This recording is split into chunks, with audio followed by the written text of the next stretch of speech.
What if I told you that right now, someone in your office is having a panic attack, and nobody knows? What if your neighbor hasn't slept properly in 6 months, but they're still showing up to work with a smile? America is facing a silent mental health crisis. We're getting really good at looking fine while falling apart inside. Today, I'm going to show you 7 warning signs that are hiding in the people around you, and maybe in yourself. These aren't the obvious ones everyone talks about. These are the sneaky, everyday behaviors that scream, "Help me," in a language most people don't understand. Number 7, the overachiever's trap. Meet Jennifer. She's the person everyone wants on their team. First to arrive, last to leave. Takes on every project, volunteers for weekend work, never says no. Wow, what dedication, everyone says. But here's what nobody sees. Jennifer is terrified of being average. She's not working hard because she loves it. She's working herself to death because stopping feels like drowning. This is high-functioning anxiety in action. From the outside, it looks like peak performance. But inside, it's chaos. Constant worry about not being good enough. Fear of disappointing others. And an endless need to prove worth through achievement. Last month, Jennifer worked 73 hours in 1 week. Not because her boss demanded it, but because her brain convinced her that anything less meant failure. She hasn't taken a real vacation in 3 years. Her friends think she's successful. Her therapist thinks she's burning out. The trap. Society rewards this behavior. We praise the workaholics, promote the people-pleasers, and celebrate those who sacrifice everything for success. But behind closed doors, they're having chest pains at 2 a.m. Googling, "Am I having a heart attack?" when it's actually anxiety. The solution starts with permission. Permission to be good enough. Permission to set boundaries. Permission to fail sometimes without it meaning you're worthless. Number 6, the disappearing act. Remember Tom from accounting? Funny guy, always up for happy hour. Life of the office party. When's the last time you actually saw Tom? 3 months ago, Tom started declining invitations. "Rain check," he'd say. "Next time for sure." But next time never came. Now Tom eats lunch at his desk, leaves immediately after work, and somehow became invisible while sitting right there. This is social withdrawal, one of the most overlooked warning signs. Because it's so quiet. Tom isn't causing drama or making scenes. He's just slowly fading away. And in our busy world, we barely notice when someone stops showing up. Here's the thing about social withdrawal. It starts small. Skip one party, decline one invitation, eat alone once. But each no makes the next no easier. Until suddenly you're watching your life through a window instead of living it. Tom told me later. It felt like everyone was speaking a language I forgot how to understand. Conversations felt exhausting. Smiling felt like wearing a mask that got heavier every day. The cruel irony? The more you withdraw, the harder it becomes to connect. The longer you're alone, the more terrifying other people become. It's quicksand for the soul. If someone in your life is slowly disappearing, don't wait for them to reach out. They probably can't reach in. Number 5, the Sunday scaries that never end. It's 6 p.m. on a random Tuesday. Sarah's sitting in her car in her driveway, unable to go inside her own house. Not because anything's wrong, but because the thought of another day exactly like today makes her want to scream. Sarah has a good job, nice apartment, loving boyfriend. On paper, her life is perfect. In reality, she's drowning in what I call existential quicksand. This isn't just being tired or having a bad day. This is when the weight of routine becomes unbearable. When "what's the point?" becomes your most frequent thought. Every morning feels like Groundhog Day. But instead of comedy, it's quiet desperation. The signs. Checking the clock constantly at work. Not because you're lazy, but because time feels like it stopped moving.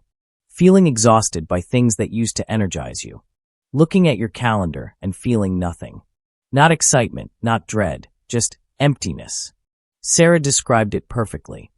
I felt like I was living someone else's life. Going through the motions of what I thought I was supposed to want, but feeling completely disconnected from all of it. Like I was watching myself live from the outside. This existential numbness often hits successful people hardest. You achieve the goals society told you to chase. Then ask, "Now what?" and hear nothing but silence. The solution isn't changing your entire life overnight. It's reconnecting with your values, your authentic desires, your actual dreams, not the ones Instagram told you to have. Sometimes the bravest thing you can do is admit that what you thought you wanted isn't working. Number 4, the performance that never ends. Marcus is hilarious. Ask anyone who knows him. He's the guy who can make you laugh until your stomach hurts. Office parties, family gatherings, random Tuesday meetings. Marcus has a joke for everything. But here's what nobody realizes. Marcus hasn't been genuinely happy in over a year. Welcome to performance mode. When being on becomes your default setting. Because the alternative feels too dangerous to risk. Performance mode is particularly common in workplace settings, where roughly half of American workers say they're uncomfortable discussing their mental health. So instead of being real, they become performers. Always positive, always helpful, always fine. Marcus told me. I became addicted to making other people feel good, because it was the only time I forgot how bad I felt. But the moment I was alone, the performance stopped. And the emptiness was deafening. The exhausting part? You can't turn it off. Even at home, even with family, the mask stays on. Because you've forgotten what your real face looks like. You become so good at being what others need, that you lose track of who you are. Watch for the person who's always on. Always entertaining, never seems to have bad days. They might be having the worst day of all, they're just too scared to show it. The solution? Start small. Share one real feeling with one trusted person. Take off the mask for 5 minutes. Remember that people can love the real you, not just the performance. Number 3, the decision that breaks everything.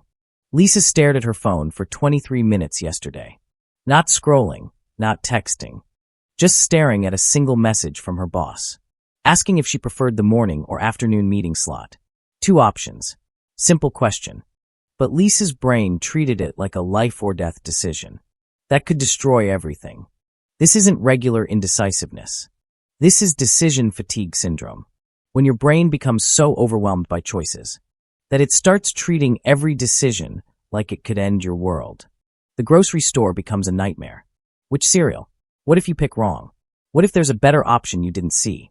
20 minutes later, you leave without cereal, feeling like a failure. The Center for Workplace Mental Health emphasizes that workplace anxiety and depression often manifest through seemingly simple things, like difficulty making decisions or completing tasks that used to be automatic. Lisa explained, "It felt like every choice had invisible consequences I couldn't see. Pick the wrong lunch spot and somehow ruin my entire day. Choose the wrong shirt and somehow look unprofessional. My brain convinced me that any wrong move would expose me as incompetent." The brutal truth? Decision fatigue often hits people who are already overwhelmed by life. When you're barely keeping your head above water. Choosing between 2 meeting times feels like choosing which way to drown. The solution? Reduce decisions wherever possible. Steve Jobs wore the same outfit daily. Not because he lacked creativity, but because he understood that decision fatigue is real. Save your mental energy for decisions that actually matter.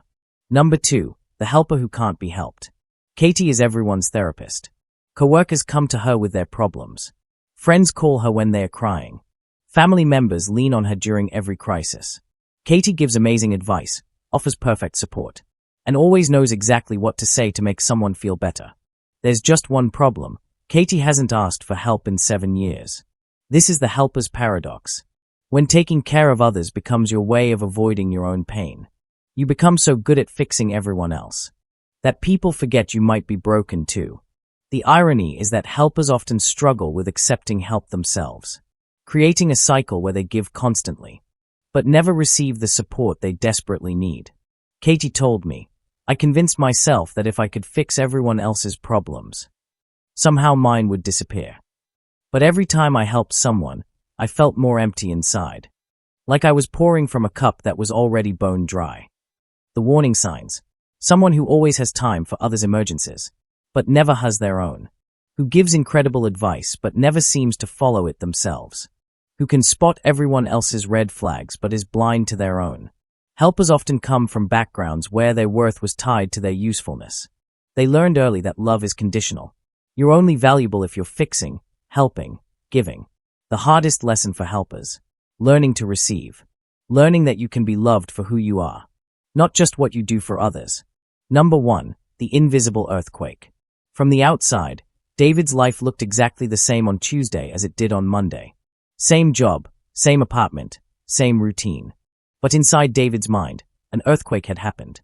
Something shifted, cracked, broke apart. And nobody could see the destruction because it was all internal. This is what I call the invisible earthquake. When your mental health catastrophically shifts, but your external life stays exactly the same. No dramatic breakdown, no obvious crisis. Just everything suddenly feeling impossible even though nothing happened. David described it. I woke up one Tuesday and it felt like someone had rearranged all the furniture in my brain. Nothing looked familiar anymore. Simple things felt insurmountable. But how do you explain to people that your entire world changed overnight when it looks exactly the same? Sometimes a wake-up call can suddenly make everything feel different, even when the external circumstances haven't changed. The invisible earthquake often happens to people who've been holding everything together through sheer willpower. Then one day, that willpower just stops working. The systems they built to cope suddenly feel inadequate. The life that made sense yesterday feels meaningless today. The most dangerous part, because nothing happened, people, including themselves, minimize it. I should be grateful, they think. Other people have real problems. But invisible pain is still pain. Internal earthquakes still cause real damage. You don't need a visible crisis to deserve help and healing. Here's what I need every single one of you to understand. Mental health doesn't always look like what you see in movies. It's not always dramatic breakdowns or obvious cries for help. Sometimes it's the coworker who never says no. Sometimes it's the friend who suddenly stops calling. Sometimes it's the person who's always making everyone else laugh. Sometimes it's you. The workplace, our relationships, our daily lives. They're all environments where mental health struggles can hide in plain sight.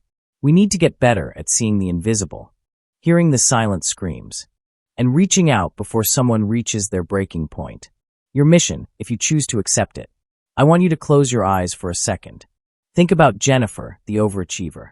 Tom, who disappeared. Or maybe think about yourself. Which of these 7 signs felt like someone was finally putting words to a feeling you couldn't explain? Don't just look around you. Look within you. And if you see a sign, even just a little one, that's your brain's alarm. It's not a weakness. It's a message that you too deserve help and healing. Comment below with the number that hit home for you. Let's start a conversation where being real is the most revolutionary thing you can do. Remember, recognizing these patterns isn't about diagnosing yourself or others. It's about understanding that struggling doesn't make you broken, and asking for help doesn't make you weak. The bravest thing you can do is take off the mask. Step out of performance mode, and let someone see the real you, struggles and all. Because in a world full of people pretending to be okay, the most revolutionary act is being authentic about not being okay. What mask are you ready to take off? Share your story below. Someone needs to hear that they're not alone in this. Subscribe for more content that sees beyond the surface and speaks to your real struggles. Because your mental health matters, your pain is valid. And you deserve support, not just the version of you that everyone else sees.